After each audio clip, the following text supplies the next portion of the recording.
Hey everyone, welcome back to my channel. Welcome to today's video where I'm going to be doing the 20 questions book tag. I thought this video would be a really good way for me to reintroduce myself to anyone who hasn't watched any of my older videos, or who didn't watch my BookTube newbie tag, or who doesn't follow me on Twitter or Instagram, or who doesn't know me in real life. Hi Dad. And the main reason why I wanted to film this tag today is because this week I reached 100 subscribers on my channel, which seems just yay! I think this tag is pretty self-explanatory. There's basically 20 questions and they all relate to various book-related things. And so, yeah, I guess because there's 20 questions, there's going to be quite a lot to get through. So I'm going to stop rambling and let's go on to the first question. So question number one is, how many books is too many for a series? And when I was a teenager, most of the books that I read were series. However, once I got into my 20s, because I had less time to read, I found that most of the books that I was reading were standalones. However, this last year, especially since we kind of went into lockdown, because I've had so much time to read, I've really got back into reading series. And there are so many popular series that came out in kind of like the last 10 years that I've been trying to make my way through gradually. I feel like if a series has more than maybe around 3 or 4 books, then that is a pretty big commitment and I'm probably going to be less likely to pick it up. When I read a series and I'm enjoying a series, I kind of want to binge read it, and so if there's more than like 3 or 4 books, then that suddenly makes it a little bit harder and a little bit more intimidating. But I actually really like duologies because there's only 2 books in a series.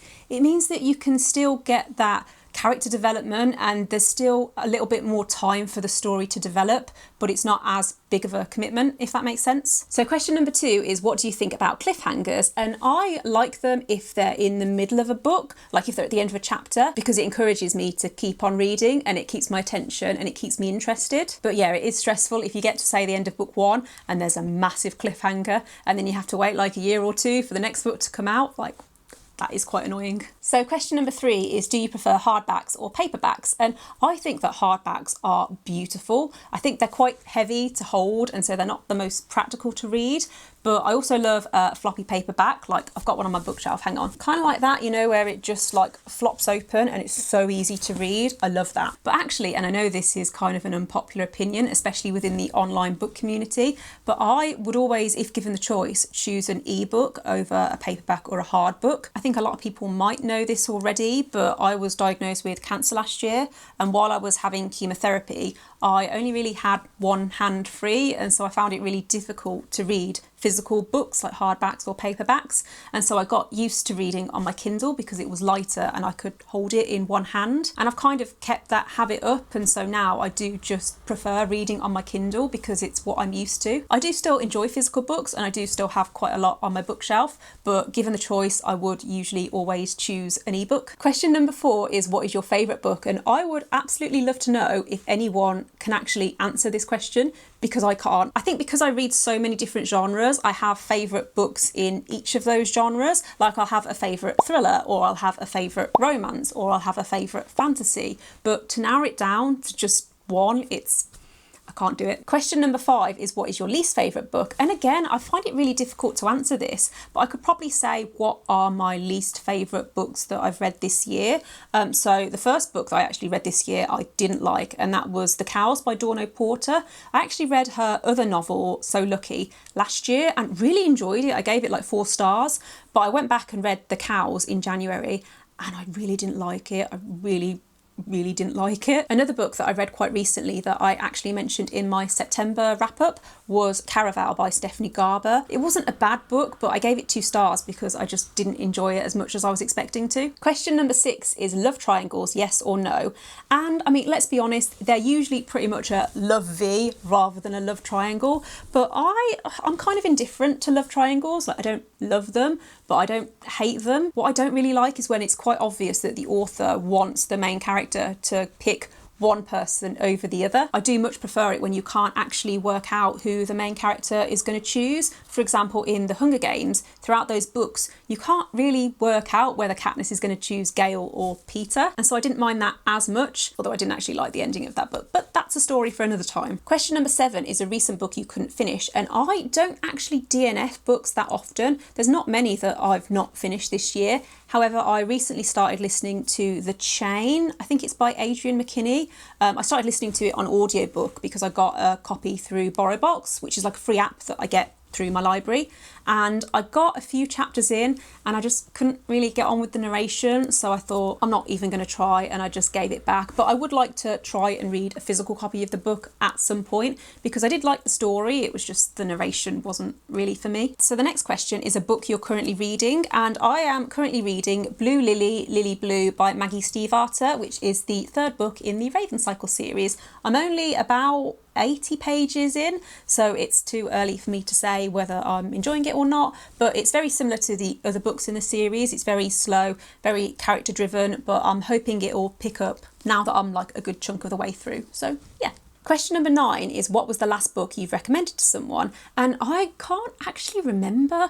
I know that I've recommended The Turn of the Key by Ruth Ware to quite a lot of people. It's one of my favourite thrillers that I've read this year. I've also recommended The One by John Marrs to quite a few people. But yeah, I'm pretty sure it was either The Turn of the Key by Ruth Ware or The One by John Marrs. Question number 10 is, what is the oldest book you've read by publication date? And I had to look this up because I wasn't sure. My initial gut reaction was Pride and Prejudice by Jane Austen, which was published in 1813, but then I remembered Shakespeare, both Romeo and Juliet and A Midsummer Night's Dream, which I read both of those while I was in school. They were both published in 1595. Question number 11 is, what is the newest book you've read by publication date? And I think this is After the Silence by Louise O'Neill, which was published at the beginning of September. I technically read it in August because I had an advance copy through NetGalley.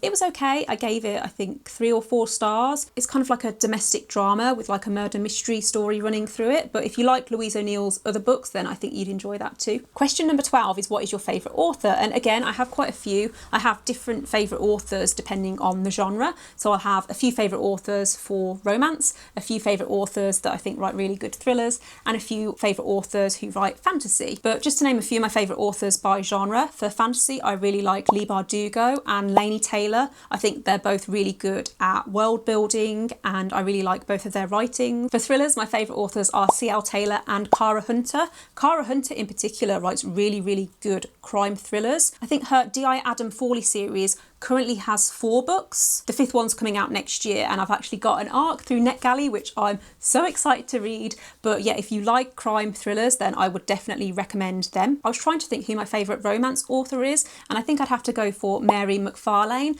I'm pretty sure I've read all of her books, and they're all really good. Like, I think I'd recommend pretty much all of them. Question number 13 is, do you prefer buying books or borrowing books? And if given the choice, I would always choose to borrow a book, because I'm a cheapskate. I love my local library and I use it quite often. And I also use the BorrowBox app on my phone, which I only found out about like a few months ago during lockdown because I couldn't go physically to my library. And it's basically a free app which allows you to borrow ebooks and audiobooks. Question number 14 is a book you dislike that everyone else seems to love. And I actually made a whole video about this with some popular books that I love and some popular books that I hate. So if you wanted to check that out, I'll leave a link in the description and also on the screen. I can't remember what side it is, like here or here. Question number 15 is bookmarks or dog ears. And I mean, do random bits of paper count as a bookmark? The next question is a book you can always reread. And for this, I'm gonna have to go for The Hobbit. It was one of my favourite books when I was a kid and I reread it last month and loved it just as much reading it as an adult. Question number 17 is, can you read while listening to music? And no, but I'm really impressed if other people can do this.